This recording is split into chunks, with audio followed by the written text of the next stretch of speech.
they forced the president to backtrack on his controversial finance bill. I concede. But they are not done. The rise of Gen Z has been a serious threat to the current government in Kenya, taking the bold step in opposition and keeping the government in check.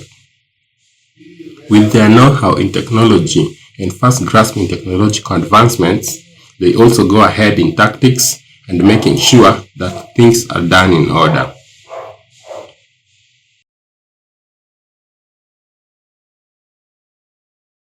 Before we proceed further, subscribe to my YouTube channel Radido TV and click the like and share button, and follow my TikTok channel for more.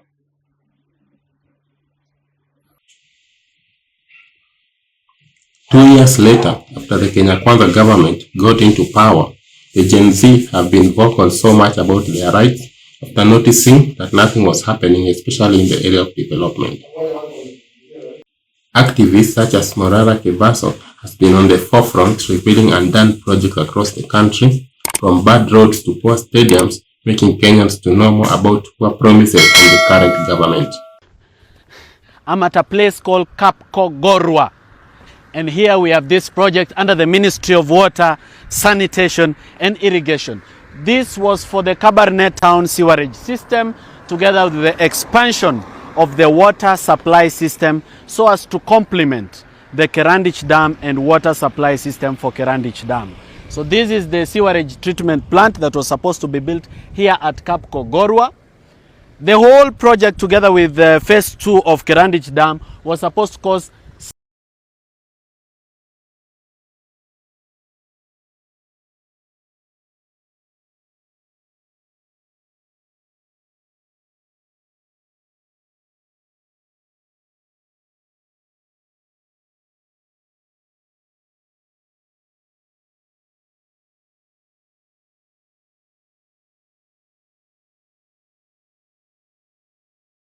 Furthermore, since taking the presidential position, Dr. William Ruto has been having international travels, making the unemployed youth angry, which led to mass protest mid last year, 25th June 2024.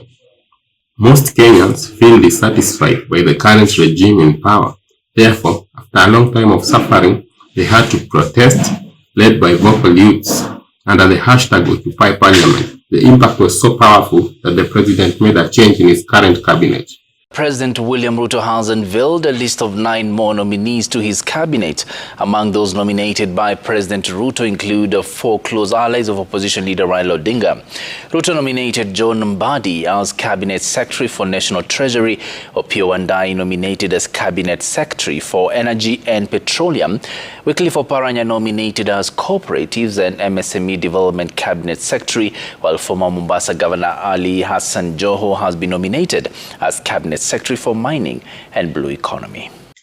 Still, after doing so, the impact was not felt by Kenyans, especially a large number of youth who are in the country, because there was a large number of deaths during the protest, and the current government do not want to take that into account, having a large number of Gen Zs losing their lives. With the current government not taking actions, the Gen Zs resulted to taking a different turn and keeping the government in check. Came up with a new way to communicate their pleas so as to be heard. Creative cartoonist Kibet Bull started revealing suggestive silhouette cartoons portraying the state of the current government. This led to other government critics sharing the same content around to pass the message, and it eventually reached State House. The president still didn't startle. With more creative ways, Kenyans kept persuading with their pleas using songs such as Kasongo as part of the project. Even though the president spoke about it, didn't reduce the momentum. This led to abduction cases by unknown agencies, which has been happening for months now. The abduction cases have been mostly targeting the youth who have been sharing the silhouette images.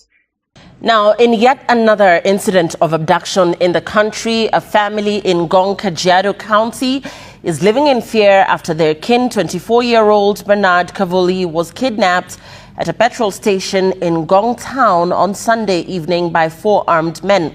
Surprisingly, Kavuli's abduction is also connected to his activities on social media pages, with the latest posts on his X platform criticizing the government and highlighting issues related to the 2007 post-election violence witnessed in the country.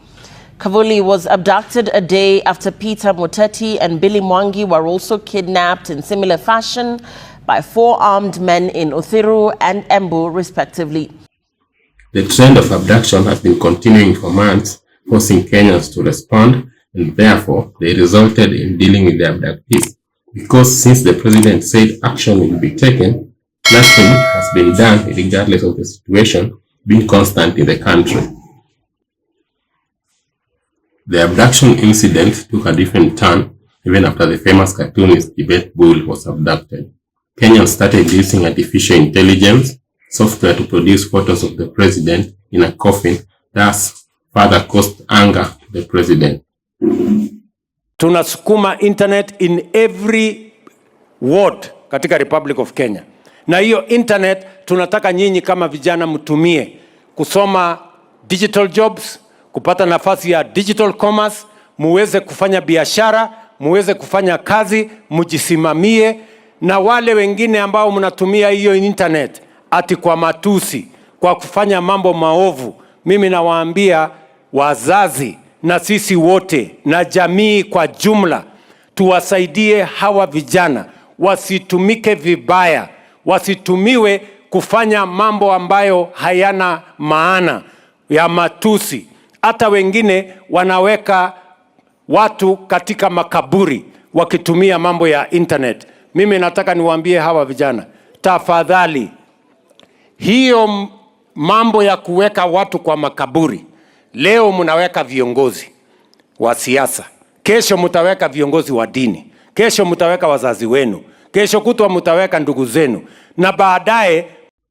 Regardless of the situation, Kenyans have not stopped, and each day comes with a new meme of the president and his colleagues who have been insulting the youths during the rallies, like MP Farah Maalim. Even the president of Uganda, Yoweri Museveni, cautioned the youth about it, but instead his images and others have been flocking to social media, leading to the action of different people concerning the issue. Not only Museveni suffered the same fate, but also internal security CS Chamba made comment.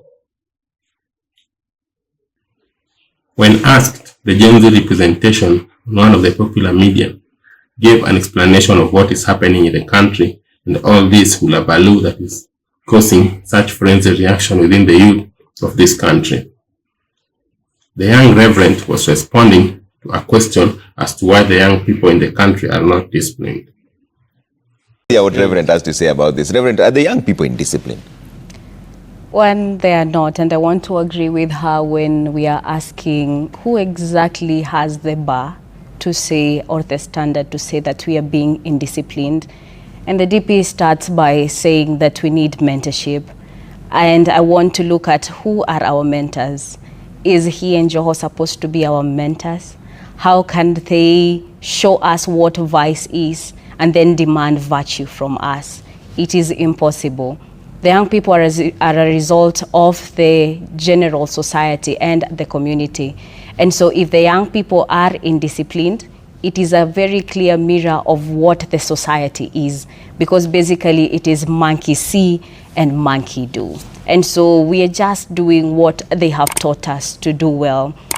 It is wrong to say that we are indisciplined, because truly when we agree with what they are saying, that is when we are being called discipline. When we cheer for them and say, miaka ingine tano for our president.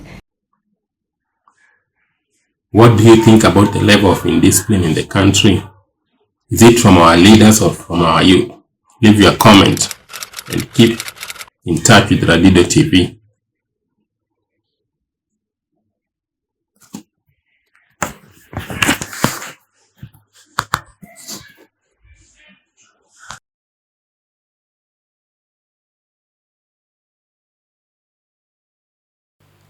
Who do you think we should feature their story on our channel? Leave a comment below this video.